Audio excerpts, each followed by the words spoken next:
First responders are an important part of all of our communities, and they are a vital part of Newport News Shipbuilding. Recently, some of them underwent some specialized training on board one of our newest aircraft carriers under construction in the yard. Aaron Pritchett joins us now to take a look at the best of the best being put to the test. Your worst day is their day-to-day, and they work hard 365 days a year because your life depends on it. Firefighter medics and EMTs in communities all across this country, and even those inside the gates of Newport News Shipbuilding, are committed to taking the necessary actions to rise to the occasion to answer the call to whatever may be thrown their way. So they train and they train and they constantly train so they can be at their very best. But when it comes to shipboard emergencies, well, they're a challenge like no other.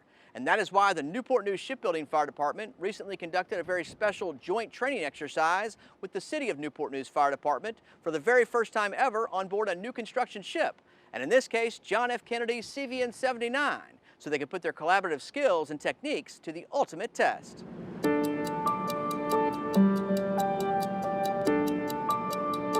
Thanks everyone for coming out today. I really do appreciate it. This has been a long time in the effort. I tried to get this last year. COVID obviously put an end to it. So I'm very thankful for you guys being able to cooperate and come in. We have been given access to CVN 79.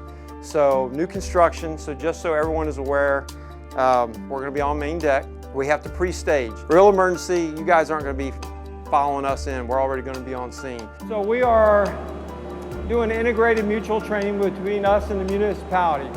So Newport News Fire Department is our #1 mutual aid provider. So we've talked about a lot in the past about having them come in here and do some integrated training with us to see how we work together. It's easy to talk about, have tabletops and say this is what we're going to do. Until you get into the situation, the heat of the battle, you're really not going to understand or know the flow.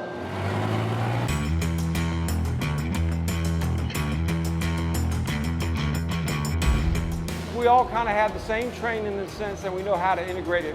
Not everyone is going to do everything 100% the same, but as soon as you have someone that you says you're in command, everyone knows we're listening to that guy.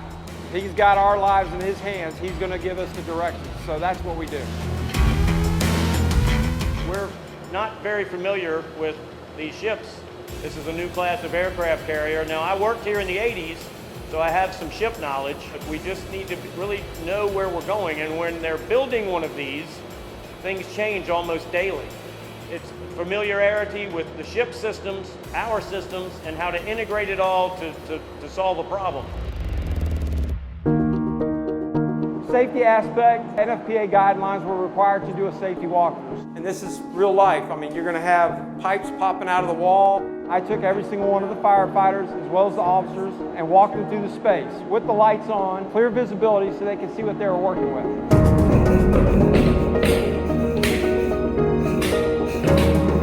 Once you turn the lights off, there's smoke in there. You may think you know the layout, but it's quick to forget. Doing this on a ship with outside agencies that typically don't fight fire on a ship is a little bit different because they get a respect for what we do on a daily basis, and we get respect for what they do because the way they fight fire and the way we fight fire are two different things. They're a little more aggressive because they're in a structure, 2-3-story house maybe. They can get out however they need to, windows, doors. We don't have that luxury. There's been some high-profile incidents in the last several years as far as fires aboard Navy vessels. And there's been a push in the last couple of years to integrate the municipal fire departments that surround naval installations to familiarize them with ship construction, ship operations, ship personnel, and anything we have to do to mitigate an incident.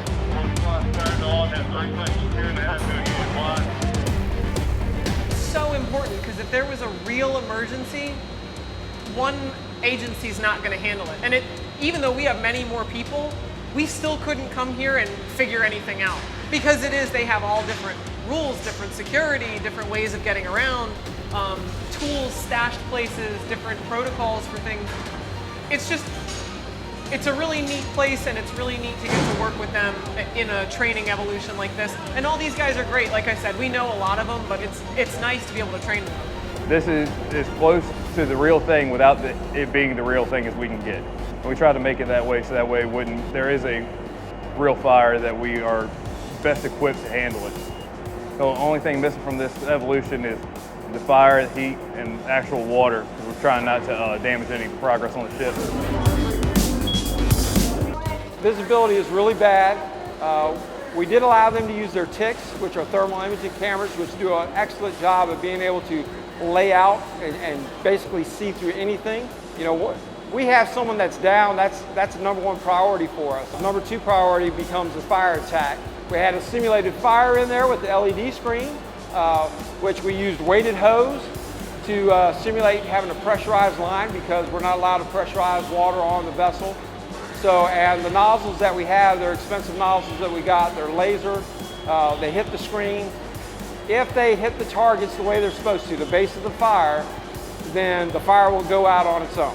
And weighted dummies as well, yes. We had one that weighs probably about 110 pounds. The other one we have weighs about 195, 200 pounds.